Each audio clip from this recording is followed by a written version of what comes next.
بسم اللہ الرحمن الرحیم۔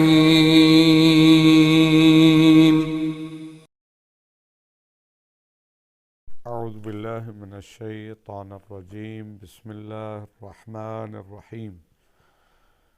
الحمد للہ رب العالمین، وصلی اللہ علی محمد وآلہ الطیبین الطاہرین المعصومین الذین اذہب اللہ عنہم الرجس وطہرہم تطہیرا۔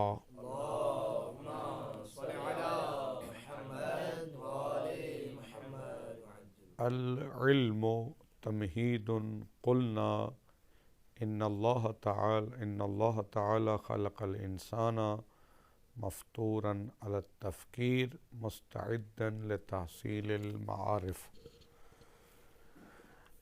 منطق کا موضوع جیسا کہ بیان کیا ہے وہ معلوم تصوری جو ہمیں مجہول تصوری تک پہنچا دے،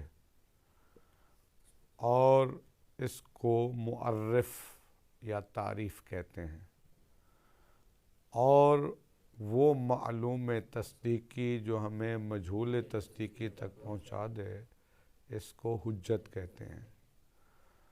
تو منطق کو ان دو حصوں میں پہلے تقسیم کیا گیا ہے، تصورات اور تصدیقات۔ تو تصور اور تصدیق کی تعریف کرنی چاہیے ہمیں، تصور اور تصدیق کی پہچان ہونی چاہیے۔ تو تصور اور تصدیق ان کا مقسم ہے علم، اسی وجہ سے ضرورت پڑ گئی ہے علم کی تعریف کرنے کی۔ پھر آپ یہ نقطہ ذہن میں رکھیں کہ بعض اوقات ایک اصطلاح ہوتی ہے، ایک لفظ ہوتا ہے، مختلف علوم میں اس کے مختلف اصطلاحیں ہوتی ہیں، مختلف معنی ہوتے ہیں۔ سادہ سے مثال دوں، لفظ صحیح علم صرف میں جس کے حروف اصلی میں حرف علت نہ ہو، علم نحو میں جس کے آخر میں حرف علت نہ ہو۔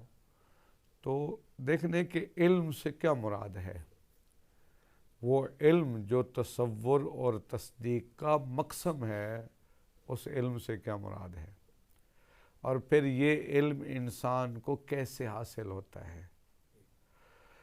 تو اہم پہلا نقطہ یہ ہے کہ یہ جو علم انہوں نے تعریف کرنی اور علم کی دو قسمیں بیان کرنی ہے، اس علم سے مراد پہلی ایک تقسیم ہے علم کی، ایک ہے علم فعلی اور ایک ہے علم انفعالی۔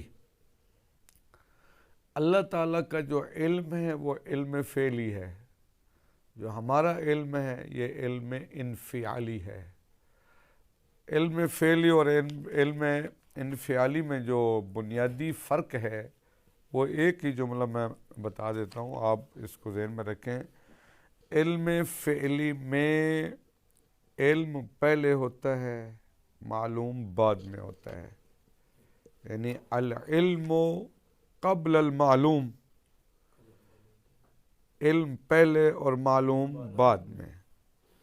جیسے کہ ایک انجینئر ایک مکان کا نقشہ بناتا ہے تو وہ نقشہ بنانے سے اس مکان کا علم ہو گیا اس کو، اب معلوم کا وجود بعد میں ہے، علم پہلے۔ اس کے مقابلے میں ہے علم انفعالی، معلوم پہلے ہو اور اس معلوم کی تصویر ہمارے ذہن میں آئے، اس تصویر کو علم کہتے ہیں، آگے وضاحت کریں گے۔ تو معلوم پہلے ہو اور اس کا علم بعد میں ہو، اس کو علم انفعالی، یعنی ہم معلوم سے متاثر ہوتے ہیں۔ باب انفعال اثر پذیری کے معنی میں ہوتا ہے نا، اس وجہ سے کہتے ہیں کہ علم انفعالی میں معلوم پہلے ہے، اس کو دیکھتے ہیں، سونگھتے ہیں، جیسے بھی آگے بیان کریں گے علم حاصل ہوتا ہے، بعد میں اس سے متاثر ہوتے ہیں تو اس کا ہمیں علم حاصل ہوتا ہے، ٹھیک ہے، اس کو علم انفعالی کہتے ہیں۔ تو ذہن میں رکھیں ہم جو علم کی بحث کر رہے ہیں ہماری مراد علم انفعالی ہے، علم فعلی نہیں ہے۔ اللہ تعالیٰ کا جو علم ہے وہ علم فعلی ہے، ہمارا علم جو ہے وہ علم انفعالی ہے۔ لہذا آئندہ یعنی یہ جو ہم تقسیم کریں گے علم کی دو قسمیں، تصور اور تصدیق، یہ کس علم کی ہے؟ علم انفعالی کی۔ ایک اور تقسیم ہے وہ یہ ہے کہ علم کی دو قسمیں، ایک ہوتا ہے علم حضوری اور ایک ہوتا ہے علم حصولی۔ میں سادہ سی مثال دیتا ہوں۔ علم حضوری میں اس کے فرق کیا ہے، میں ایک سادہ سا مثال دیتا ہوں پہلے۔ ہمیں ہوتا ہے درد، چھری لگ گئی، کٹ لگ گیا جسم کو، درد ہوتا ہے، ٹھیک ہے۔ اچھا، اب ہم ڈاکٹر کے پاس جاتے ہیں، ڈاکٹر کو بتاتے ہیں بھی یہاں سوئی چبھ گئی ہے، چھری لگ گئی ہے، کٹ لگ گئی ہے، یا جسم کے اندر میرے کٹ نہیں لگا ہے، کہ میرے اس وقت بازو میں درد ہو رہا ہے اندر۔ اب میرے بتانے سے ڈاکٹر کو علم ہو گیا ہے، ٹھیک ہے۔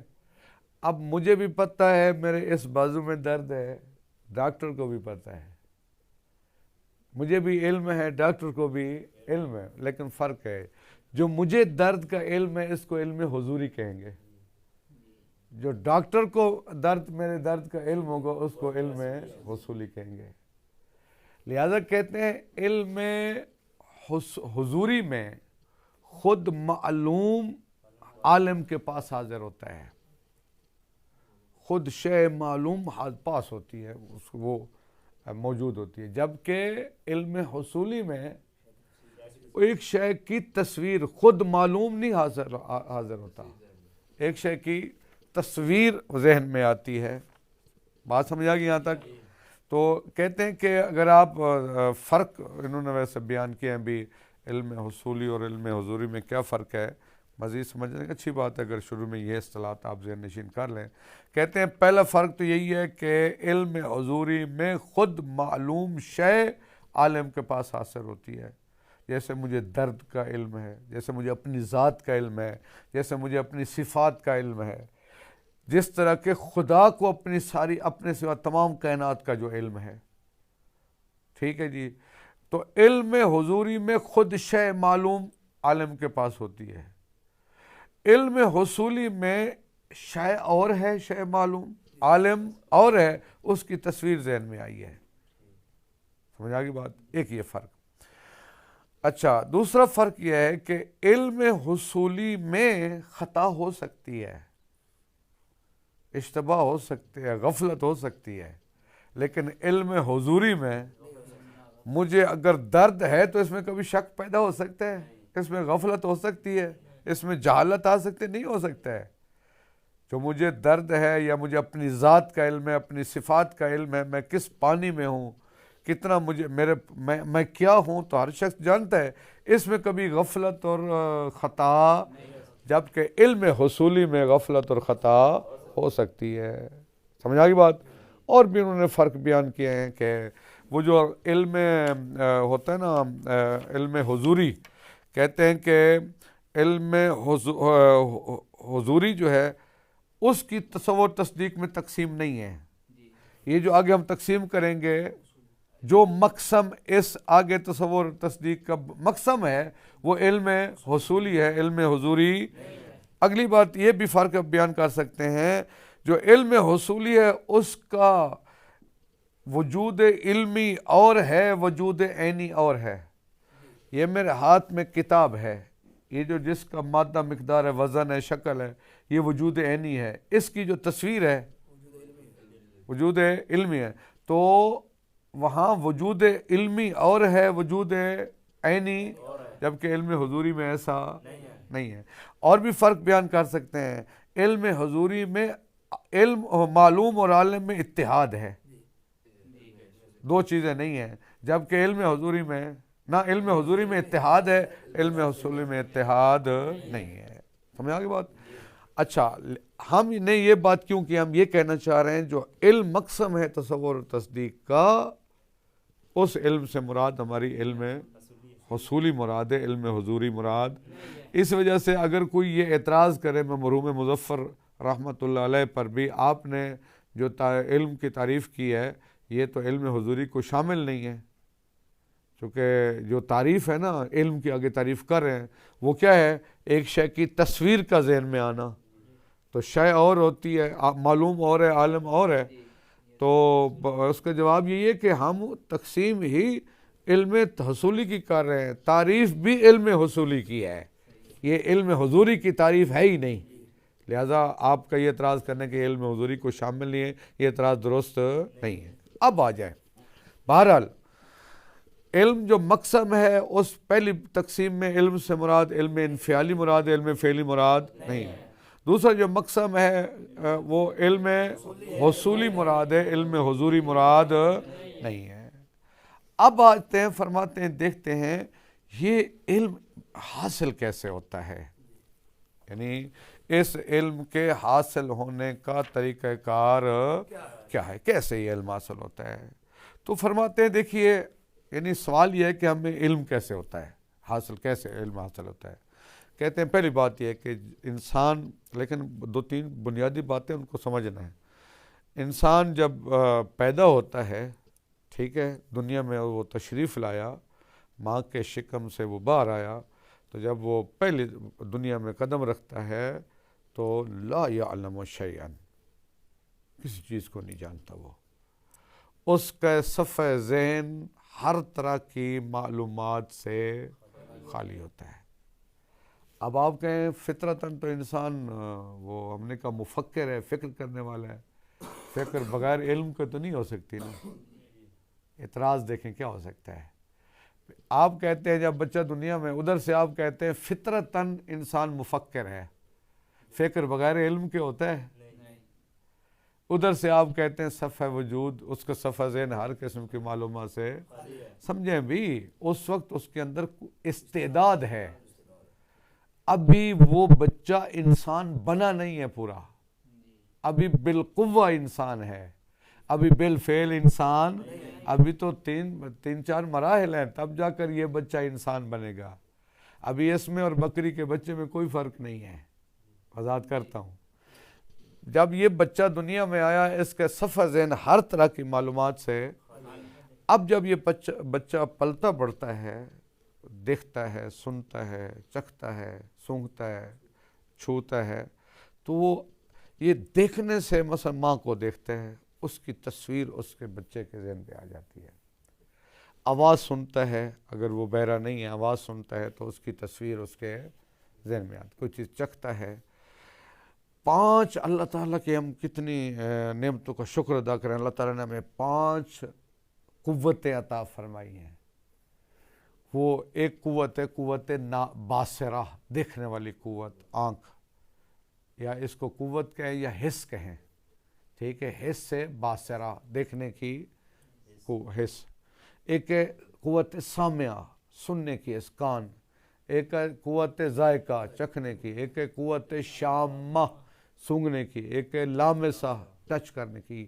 یہ 5 کیمرے اللہ تعالیٰ نے ہمیں عطا کیے، اس بچے کو عطا کیے ہیں۔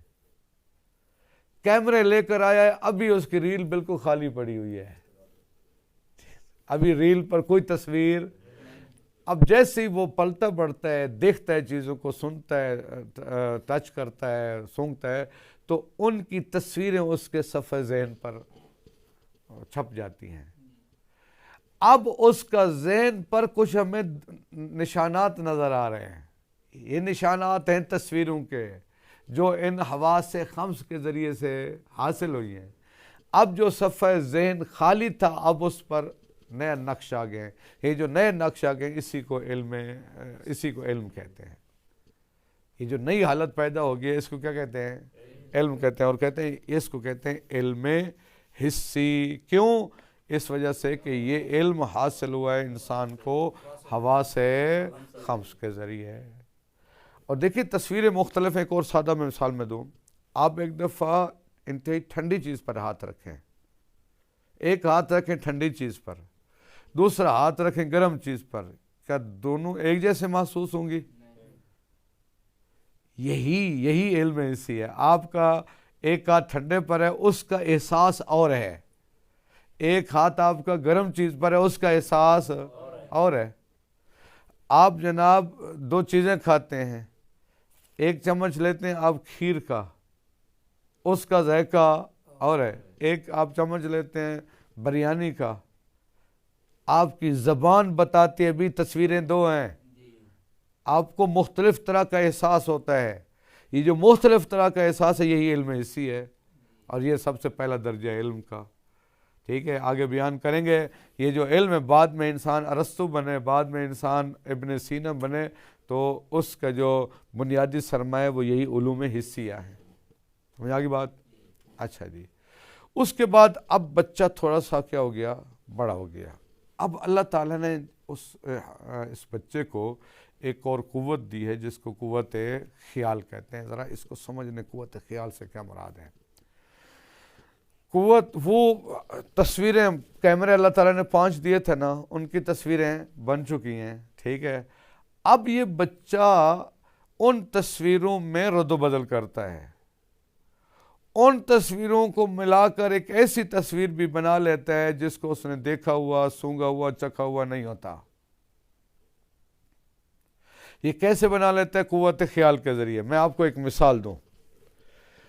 بچہ جب چھوٹا ہوتا ہے نا، آپ نے گھروں میں دیکھا ہوگا، بہت آسان مثال ہے، توجہ کرنی ہے، اس کو سمجھنا ہے. بچہ چھوٹا ہو، ماں سامنے ہو تو خاموش ہو جاتا ہے، ماں سامنے سے ہٹ جائے تو رونا شروع کر دیتا ہے. توجہ کریں، ٹھیک ہے. اس کا مطلب ہے ابھی قوت خیال اس کے پاس نہیں آئی. ابھی موجود اگر سامنے چیز تصویر ہے تو اس کا علم ہے. جب ماں سائڈ پہ چلی جاتی ہے وہ سمجھتا بھی ختم ہو گئی ہے، معدوم ہو گئی، لہذا وہ رونا شروع کرتا ہے. لیکن جب تھوڑا سا بڑا ہوتا ہے، ماں سامنے ہو تو ٹھیک ہے، تب بھی خاموش ہوتا ہے. کمرے میں چلی جائے ساتھ والے میں، وہ یہ سمجھتا ہے کہ ہے سے میری آنکھوں سے اوجھل ہو گئی ہے. سمجھ آ گئی بات؟ وہ یہ سمجھتا ہے کہ ماں ہے لیکن میری آنکھوں سے اوجھل ہو گئی ہے. یہ جو ماں موجود سامنے نہیں ہے پھر بھی اس کی تصویر ذہن میں ہے، یہ قوت خیال کے ذریعے سے ہے. ایک اور مثال، اسے آپ مثلا 2-3 ماموں ہیں، اس کے 3 ماموں رہتے ہیں، اس کے پاس آتے جاتے رہتے ہیں. اس کو بتایا جاتا ہے آپ کا ایک ماموں دوسرے ملک گیا ہوا ہے روزی کمانے یا جسی بھی سلسلے میں. ٹھیک ہے، 3 ماموں کو اس نے دیکھا ہوا ہے، ان کی تصویریں اس کے ذہن پہ موجود ہیں، ان کا علم ہے، اس کو علم حسی. ٹھیک ہے. جس ماموں کو اس نے نہیں دیکھا ہوا، وہ جو تصویریں، ان تصویروں کی مدد سے اس ماموں کی تصویر بھی خیالی بنا لیتا ہے جس کو اس نے دیکھا ہوا. یہ کیسے تصویر بنی؟ یہ قوت خیال کے ذریعے سے بنی ہے. ٹھیک ہے. یہ جو کہتے ہیں میرا خیال آپ کا خیال، وہ نہیں مراد یہاں. یہ قوت خیال ہے جس کی وجہ سے یہ بچہ ایسی تصویریں بھی بنا لیتا ہے جو اس کے صفحہ ذہن میں موجود نہیں ہے. سمجھ آ گئی بات؟ یہ قوت خیال کے ذریعے ہے. پھر کہتے ہیں بچہ اس سے مزید اس کی معلومات میں اور مدارک میں اس کی صلاحیت، علمی صلاحیت میں اور اضافہ ہوتا ہے. اب تک اس کا سروکار تھا صرف محسوسات کے ساتھ. ٹھیک ہے، صرف اور صرف محسوسات کے ساتھ. اب چونکہ اس کے ایک ذہنی صلاحیت بڑھ چکی ہے، اب وہ ایسی چیزوں کو بھی درک کر لیتا ہے جن کا نہ مادہ ہوتا ہے نہ مقدار. آپ یوں کہیں جزئی معنی، ایسے جزئی معنی خارج میں آپ نہیں دکھا سکتے یہ چیز پڑی ہوئی ہے. اب تک یہ تھا ٹھیک ہے، اس نے پہلا تھا 3 ماموں کو دیکھا، ان کی تصویریں ذہن میں آئی حواس خمس کے ذریعے، یہ علم حسی. جس ماموں کو نہیں دیکھا ہوا، ان ماموں جو اس کے پاس موجود ہیں، ان کی وجہ سے اس کی بھی خیالی تصویر بنا لیتا ہے، یہ علم ہے. یعنی بالآخر اس کا اب تک تعلق کس سے تھا؟ محسوسات سے تھا. اب محسوسات سے بڑھ کر ایسی چیزوں کا علم بھی اس کو حاصل ہوتا ہے جن کا خارج میں کوئی مادہ اور مقدار نہیں ہے. وہ ہے وہ کیا ہے؟ وہ ایسے جزئی معنی، مثلا کسی کی شخص کی، کوئی بندہ اس سے محبت کرتا ہے، یہ سمجھ لیتا ہے بھی یہ بندہ مجھے چاہتا ہے. جو اس سے بغض رکھتا ہے یہ سمجھ لیتا ہے کہ یہ مجھے اچھا نہیں سمجھتا. ایک بندے کو دیکھ بتا دیتا ہے بھی یہ بندہ غمگین ہے ابھی یا خوش ہے. یا ایک بندہ ڈرا ہوا ہے، یہ ابھی اس کو پتہ چل جاتا ہے کہ یہ بندہ ڈرا ہوا ہے. ٹھیک ہے. یہ قوت وہم کے ذریعے ہے. اللہ تعالیٰ نے یہ جو ہم کہتے ہیں یار آپ کس وہم میں پڑ گئے، وہ وہم مراد نہیں ہے. یہ وہم اور طرح کا ہے، یعنی یہ قوت وہم ہے جس کی وجہ سے وہ ایسے جزی معنی کا بھی ادراک کرتا ہے جن کے خارج میں کوئی مادہ اور مقدار. یہ قوت وہم کے ذریعے اللہ تعالیٰ نے یہ انسان کو یہ قوت وہم عطا کی ہے. اچھا جناب، پہلا علم علم حسی، دوسرا علم علم خیالی، تیسرا علم علم وہمی. انسان خوش نہ رہے، ان تینوں علوم میں حیوانات بھی انسان کے ساتھ شریک ہیں، بلکہ بعض چیزوں میں تو وہ ہم سے بھی آگے ہیں. وہ جو علوم علم حسی ہے، اللہ تعالیٰ نے جن جانوروں کو یہ حواس عطا فرمائے ہیں ان میں بھی ان کو بھی علم حسی حاصل ہوتا ہے. لہذا علم حسی میں حیوانات بھی انسان کے ساتھ جن کے پاس یہ حواس ہیں. حتیٰ علم خیالی میں بھی حیوان کیا ہوتا ہے؟ ایک ہرن کے بچے نے اپنی ماں پر شیر کے حملے کو دیکھا تھا. اب وہ اس کی ماں مر گئی، اب اس کی تصویر ذہن میں آ گئی ہے. اب جب دور سے وہ دیکھتا ہے شیر کو بھاگ جاتا ہے. کیوں؟ قوت خیال کے ذریعے سے. سمجھ آئی بات؟ تو قوت خیال میں بھی حیوان انسان کے ساتھ، قوت وہم میں بھی وہ بہت سارے حیوان ان کے پاس یہ قوت وہمہ موجود ہے، جس کی وجہ سے وہ ایسی چیزوں کو درک کر لیتے ہیں. خود حتیٰ وہ جو ماں کی محبت ہوتی ہے اس کا تو نہ مادہ ہے نہ مقدار ہے. وہ بکری کا بچہ بھی ماں کی محبت کو محسوس کرتا ہے، ڈرنے والی چیز سے وہ ڈر جاتا ہے وغیرہ وغیرہ. تو یہ ان علوم، یہ جو علوم ہیں یہ حیوانات کو بھی حاصل ہوتے ہیں. اب اگر میں ایک نقطہ کو فلسفی نقطہ ہے، اب تک انسان نہیں بنا تھا. ابھی وہ اینیمل ہے، ابھی وہ حیوان ہے، ابھی وہ انسان نہیں بنا ہے. اور یہاں تک حیوان انسان کے ساتھ رہا ہے. اب اس کے بعد جب بچہ اور بڑا ہوتا ہے، وہ جو اللہ تعالیٰ نے قوت فکر اس کو عطا کی ہوئی ہے، اس کے ذریعے سے وہ کلیات کو درک کرنا شروع کر دیتا ہے. باقی میں ترجمہ میں اس کی وضاحت کروں گا، آپ نے یہ اتنا ذہن میں رکھنا ہے. وہ کلیات کو درک کرتا ہے، جزیات سے کلی معنی کو عکس کرتا ہے. قوت عقل مفکرہ کے ذریعے، اور اسی وجہ سے انسان بنتا ہے. اس کا مطلب ہے وہ پہلے جو تین علوم ہے وہ بالقوہ انسان ہے، بالفعل. آگے مرحوم مظفر کہیں گے وَبِهِ الْإِنسَانُ إِنسَانًا. جب قوت عقل کے ذریعے وہ کلیات کا ادراک کرتا ہے، اور مزید وہ معلومات کو منظم کرتا ہے، وہ معلومات سے مجہول تک پہنچتا ہے، وہ نتائج نکالتا ہے، وہ حکم لگاتا ہے. ان چیزوں کی وجہ یہ چیزیں ہوتی ہیں قوت عقل کے ذریعے. اسی کی وجہ سے انسان کیا ہے؟ انسان ہے. وگرنہ پہلے جو علوم تھے، کہتے ہیں کہ اب اس بات کو آپ ذہن میں رکھیں کہ قوت عقل اور فکر کے ذریعے جو علوم حاصل ہوتے ہیں، جن کو علوم عقلیہ یا تعقلی علوم آپ کہیں، وہ ممتاز، ان کے ذریعے حیوان سے انسان کیا ہوتا ہے؟ ممتاز ہوتا ہے. انسان اور حیوان کے درمیان منطق کا کام یہی ہے، آپ کی معلومات کو منظم کرنا تاکہ آپ صحیح نتیجے تک پہنچ جائیں. ٹھیک ہے جی، یہاں تک ترجمہ کرتے ہیں، پھر آگے دیکھتے ہیں کہاں پہنچتے ہیں. بسم اللہ الرحمن الرحیم. العلم تمہید.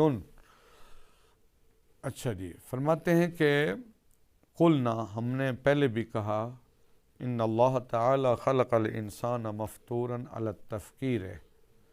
بے شک اللہ تعالیٰ نے انسان کو خلق کیا ہے فطری طور پر فکر کرنے والا. مستعدن لتحصیل المعارف. ٹھیک ہے جی.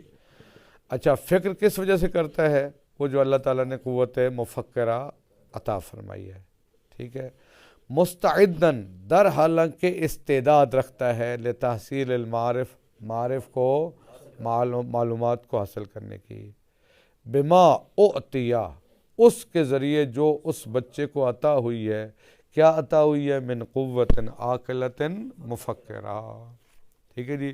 اس قوت عاقلہ مفکرہ کی وجہ سے وہ معلومات کو حاصل کرتا ہے. اچھا جی.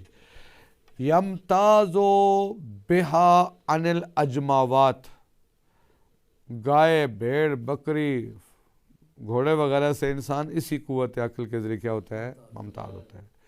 ولا بأس بے بیان موتن حاضل امتیاز، حاضل امتیاز کا ترجمہ توجہ کریں، انسان اور حیوان کے درمیان، چونکہ اوپر ہم نے کہا ہے نا قوت عاقلہ مفکرہ کے ذریعے انسان حیوان سے ممتاز ہو جاتا ہے، تو انسان اور حیوان کے درمیان امتیاز کے مقام کو بیان کرنے میں کوئی حرج نہیں ہے، یعنی ہم نے دیکھنا ہے کہ انسان حیوان سے ممتاز کہاں ہوتا ہے۔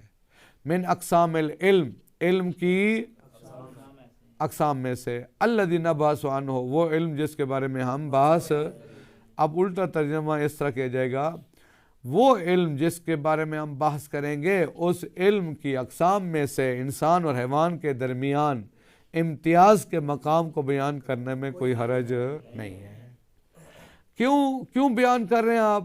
مقدمۃ لتعریف العلم، تاکہ یہ مقدمہ بن جائے علم کی تعریف کا۔ علم مقسم ہے تصور اور تصدیق کا، منطق کا موضوع ہی تصور اور تصدیق ہے، ٹھیک ہے جی، تو تاکہ مقدمہ بن جائے علم کی تعریف کا، وَلِبَيَانِ عِلَاقَةِ الْمَنْطِقِ بِهِ، اور تاکہ ہم بیان کر سکیں کہ منطق کا اس سے کیا تعلق ہے، فَنَقُول، پس ہم یہ کہتے ہیں۔ اچھا جی، کہتے ہیں اذا ولد الانسان یولد وهو خال النفس من کل فکرۃ وعلم فعلی، جب انسان پیدا ہوتا ہے خال النفس ہے، اس کا ذہن، لیکن یہ ذہن میں رکھیں علم حصولی سے، نہ کہ علم حضوری سے، ورنہ اپنے وجود کو تو جانتا ہے، وہ اس کو بھوک کا احساس ہوتا ہے تو روتا ہے نا، یعنی علم حصولی اس کے پاس نہیں ہوتا، علم حضوری ہوتا ہے، ٹھیک ہے جی۔ جب بچہ پیدا ہوتا ہے یولدو، وہ پیدا ہوتا ہے، وہ خال نفس، اس کا ذہن خالی ہوتا ہے، من کل فکرۃ، ہر قسم کے فکر سے، وعلم فعلی، چونکہ آگے فکر کی آگے تعریف کریں گے نا، فکر سے یعنی ابھی معلومات کو ترتیب دینا یہ مرحلہ نہیں آیا ابھی، اور ہر قسم کے علم فعلی سے اس کا صفحہ ذہن خالی ہے، ہاں سوائے یہ ہے کہ اس کے پاس استعداد موجود ہے۔ اب فَإِذَا نَشَأَ وَأَصْبَحَ يَنظُرُ، اذا نشأ، جب وہ پلتا بڑھتا ہے، اصبح ينظر، دیکھنا شروع کر دیتا ہے، وَيَسْمَعُ، سننا شروع کر دیتا ہے، وَيَذُوقُ، چکھنا شروع کرتا ہے، وَيَشُمُّ، سونگنا شروع کر دیتا ہے، وَيَلْمَسُ، وہ لمس چھونا شروع کر دیتا ہے، تو نَرَاهُ، ہم اس انسان کو دیکھتے ہیں، کیا دیکھتے ہیں؟ یحس بما حولہ من الاشیاء، جو اشیاء اس کے ارد گرد ہیں ان سے وہ متاثر ہوتا ہے، ان کو محسوس کرتا ہے، ٹھیک ہے جی۔ وَيَتَأَثَّرُ بِحَدْ تَأَثُّرُ الْمُنَاسِب، اور مناسب حد تک ان سے متاثر ہوتا ہے۔ اس کی میں یہ بھی مثال ایک دے سکتا ہوں، ایک بچہ ہے، سامنے آگ ہو، انگارے پڑے ہوں، وہ بھی جب اس کو دیکھتا ہے اس کی تصویر ذہن میں بنتی ہے، ہم بھی جب دیکھتے ہیں ہمیں اس کی تصویر ہمارے ذہن میں آتی ہے، ہم اور طرح سے متاثر ہوتے ہیں۔ بچہ خود اس کی طرف لپکے گا میں اس کو اٹھاؤں، اور ابھی اس کو یہ پتہ نہیں کہ جلا دے گا، ہم اس سے بچنے کی کوشش کریں گے، لہٰذا ابھی جتنا صلاحیت ہے اس حد تک وہ متاثر ہوتا ہے، ابھی سے اس کو یہ نہیں پتہ کہ یہ آگ ہے اور یہ جلائی جاتی ہے، سردیوں میں جلائیں کمرے میں تو کمرہ گرم ہوتا ہے، ویسے ہاتھ لگائیں تو ہاتھ جل جاتا ہے، ابھی یہ کوئی معلومات اس کے پاس نہیں ہے، مناسب حد تک، ٹھیک ہے جی۔ اچھا جی، فَتَنْفَعِلُ نَفْسُهُ بِهَا، پس ان اشیاء سے، بہا کا مرجع اشیاء، ان اشیاء سے اس کا نفس متاثر ہوتا ہے، سمجھا گی بات نا؟ اور یہ کون سا علم ہے؟ علم فعلی ہے یا انفعالی ہے؟ اسی وجہ سے اس علم کو علم انفعالی کہتے ہیں نا، ٹھیک ہے نا؟ ہاں، فَنَعْرِفُ، پس ہم پہچان لیتے ہیں، أَنَّ نَفْسَهُ الَّتِي كَانَتْ خَالِيَةً، اس کا صفحہ ذہن جو بالکل پہلے خالی تھا، جیسے صاف ورق ہوتا ہے، اصبحت مشغولتاً بحالتاً جدیدتاً، وہ ایک نئی حالت میں مشغول ہو گیا ہے، یعنی اس پر ایک نئی حالت ہے، نئے نقش بن چکے ہیں، نسمی حل علم، اس نئی حالت کو ہم نام دیتے ہیں فتنتقش، کیا وحی العلم الحسی، اور یہ جو نئی حالت ہے یہ علم حسی ہے، الذی ہوا، جو نہیں ہے مگر کیا ہے، یعنی علم حسی ہے کیا؟ وہ ہے حس النفس بالاشیاء، ذہن کا، نفس کا اشیاء کو محسوس کر لینا، التی تنالها الحواس الخمس، وہ اشیاء جن تک حواس خمس پہنچ سکتی ہیں، جو حواس خمس کے زمرے میں آتی ہیں۔ وہ حواس خمس کون سے ہیں؟ الباصرتو، السامعتو، الشامتو، الذائقتو، اللامستو۔ سمجھا کی بات؟ یہ 5 اللہ تعالیٰ نے عظیم حصے انسان کو، ان 5 حواس کے ذریعے سے وہ اشیاء کو محسوس کرتا ہے اس کا ذہن، ٹھیک ہے جی۔ جب محسوس یہ کرتا ہے کہ ان کی تصویریں اس کے ذہن میں آ جاتے ہیں۔ وَهَذَا أَوَّلُ دَرَجَاتِ الْعِلْم، یہ جو علم حسی ہے یہ علم کا پہلا درجہ ہے۔ وَهُوَ رَأْسُ الْمَالِ لِجَمِيعِ الْعُلُومِ، یہی بنیادی سرمایہ ہے تمام علوم کا۔ الَّتِي يَحْصُلُ عَلَيْهِ الْإِنسَانُ، آئندہ جو علوم انسان کو حاصل ہوں گے ان کا بنیادی سرمایہ یہی ہے۔ بعد میں یہی بچہ جو آج صرف اور صرف وہ آگ کی طرف تصویر ذہن میں آئی ہے، لیکن یہ نہیں پتہ ہوتا کہ میں نے ایسے دور ہونا، وہ اس کی طرف لپکتا ہے بھی، خوبصورت نظر آتا ہے، لیکن یہی بعد میں جا کر ابن سینا بنے گا، یہی جا کر ارسطو بنے گا، یہی جا کے علامہ طباطبائی بنے گا، یہی جا کے مرحوم مظفر بنے گا، ٹھیک ہے جی، یہ کہنا چاہ رہے ہیں۔ اچھا جی، پھر فرماتے ہیں کہ ثم ہاں وَيُشَارِكُهُ، ٹھیک ہے، اس علم میں انسان کے ساتھ شامل ہیں، شریک ہیں۔ یشارکوہ فی ہے، مرجو ضمیروں کا مرجع، یشارکو کا فاعل ہے سائر، آگے لفظ آ رہا ہے، ہو کا مرجع ہے یہ انسان، فی ہے یہ علم حسی۔ اس علم حسی میں انسان کے ساتھ شریک ہیں تمام حیوانات۔ التی لہا جمیع ھذی الحواس، وہ حیوانات جن کے پاس یہ سارے حواس ہیں، یا او بعضها یا بعض ہیں، او بعضها یا بعض حواس ہیں۔ بہرحال اگر کسی کے پاس قوت باصرہ ہے تو بکری کے بچے کے پاس بھی، انسان کے بچے کے پاس، دونوں کو یہ علم حسی حاصل ہوتا ہے۔ ثم تترقى مدارک الطفل فیتصرف ذہنہ فی صور المحسوسات المحفوظۃ عندہ، اب وہ بچہ اس کے مدارک یعنی معلومات، اس میں کیا ہوتی ہے؟ ترقی ہوتی ہے۔ فیتصور ذہنہ فی صور المحسوسات، پس وہ تصرف کرتا ہے، رد و بدل کرتا ہے محسوسات کی تصویروں میں، المحفوظت عندہ، جو تصویریں اس کے پاس جو موجود ہیں، جو حواس خمس کے ذریعے تصویریں بن چکی ہیں، ٹھیک ہے جی۔ اچھا جی، مثلا مثال دیتے ہیں کیسے وہ تصرف کیا کرتے ہیں۔ مثال کے طور پر فینسب بعضها الی بعض، بعض تصویروں کو بعض کی طرف، ھذا اطول من ذاک، مثلا یہ کہتے ہیں بھی یہ چیز اس چیز سے بڑی ہے، سنیں یہ چیز، ایک دفعہ بڑی چیز کو دیکھا، چھوٹی چیز کو، ان کی تصویریں ذہن میں، یہ ہو گیا علم حسی۔ اب قوت خیال کے ذریعے وہ یہ سمجھتا ہے کہ اس کا سائز بڑا ہے، اس کا سائز چھوٹا ہے۔ وَهَذَا ضَوْءٌ أَنْوَرُ مِنَ الْآخَرِ، اس چیز کی روشنی دوسرے کی روشنی سے زیادہ ہے، اور مثلہ اس جیسی ہے، یہ پہچان لیتا ہے، ٹھیک ہے۔ وَيُؤَلِّفُ بَعْضَهَا مِنْ بَعْضٍ تَعْلِيفًا، تَعْلِيفًا یؤلف کا مفعول مطلق ہے، بعض تصویروں کو بعض کے ساتھ اس طرح ملاتا ہے، قد لا يكون له وجود في الخارج، یعنی ایک ایسی چیز بنا لیتا ہے خارج میں اس کا وجود ہی، کا تعلیف ہی لصور الاشیاء التي يسمع بها ولا يراها، جیسے اس کا تشکیل دینا ایسی اشیاء کی تصویروں کا جن کو اس نے سنا ہوا ہے لیکن دیکھا ہوا نہیں ہے۔ فَيَتَخَيَّلُ الْبَلْدَةَ الَّتِي، میں نے ماموں کی مثال دی تھی، کتاب والا شہر کی مثال دینے، بات ایک ہی ہے جان بوجھ کے، تاکہ آپ کے پاس مثالوں کا خزانہ زیادہ ہو جائے۔ فَيَتَخَيَّلُ الْبَلْدَةَ الَّتِي لَمْ يَرَهَا، وہ ایک ایسے شہر کی خیالی تصویر بناتا ہے جس کو اس نے دیکھا ہوا، لیکن جناب ایسے نہیں بنی، پہلے اس کے پاس محسوسات کچھ موجود ہیں، محسوسات کی تصویریں.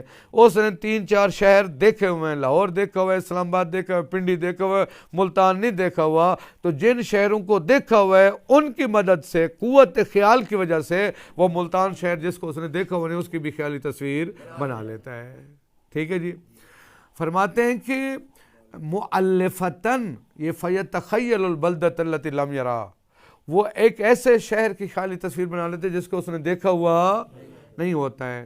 اچھا کیسے مؤلفتاً, در حالانکہ اس نے یہ خیالی شہر, اس شہر کی خیالی تصویر بنائی ہے من الصور ذہنیات, ان ذہنی تصویروں سے المعروفۃ عندہ, جو اس کے پاس محفوظ ہیں, جو اس کے پاس موجود ہیں, من مشاہدات ہی للبلدان, ان شہروں کے مشاہدے سے, جن شہروں کا مشاہدہ کیا ان کی وجہ سے ایک ایسے شہر کی تصویر بھی بنا لیتا ہے جس کو دیکھا ہوا نہیں ہوتا. یہ قوت خیال کے ذریعے ہے.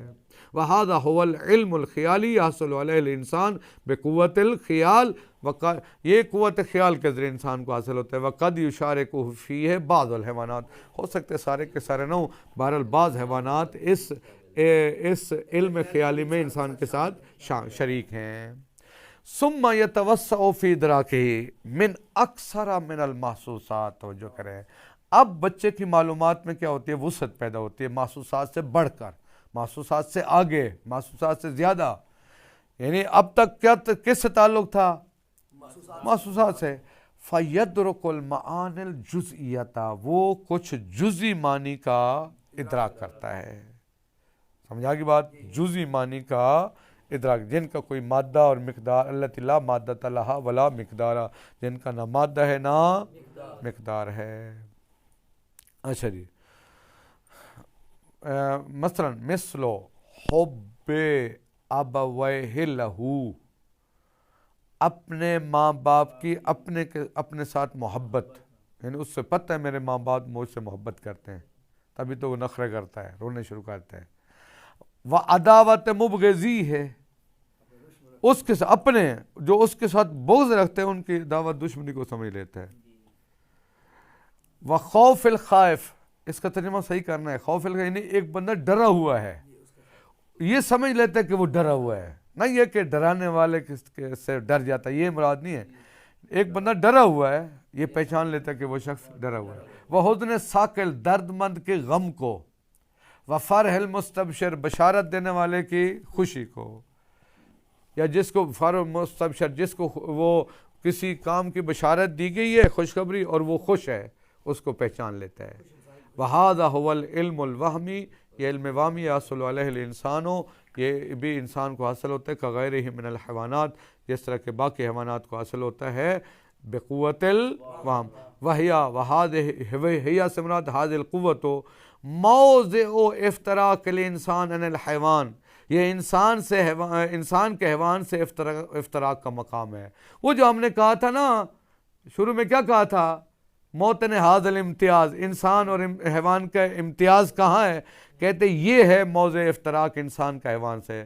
فیترک الحیوان وحدہ, یہاں انسان حیوان کو اکیلا چھوڑ دیتا ہے, آپ آگے چلا جاتا ہے. کس طرح, یدیرو ادراکات ہی فقط, یدبرو نہیں یدیر ہونا چاہیے, یدیر و ادراکات ہی بالوہم فقط, جو حیوانات ہوتے ہیں نا وہ اپنی معلومات کو صرف اور صرف وہم کے ذریعے کنٹرول کرتا ہے. وَيُصَرِّفُهَا, اور ان میں تصرف کرتا ہے, بما یستطیع ہے من حاضر قوت, جتنی یہ قوت اس کے پاس ہے, جتنی یہ اجازت دیتی ہے, یعنی جتنی قوت وہم اس کو اجازت دیتی ہے اتنا تصرف کرتا ہے. والحول المحدود, وہ محدود طاقت ہے, محدود قوت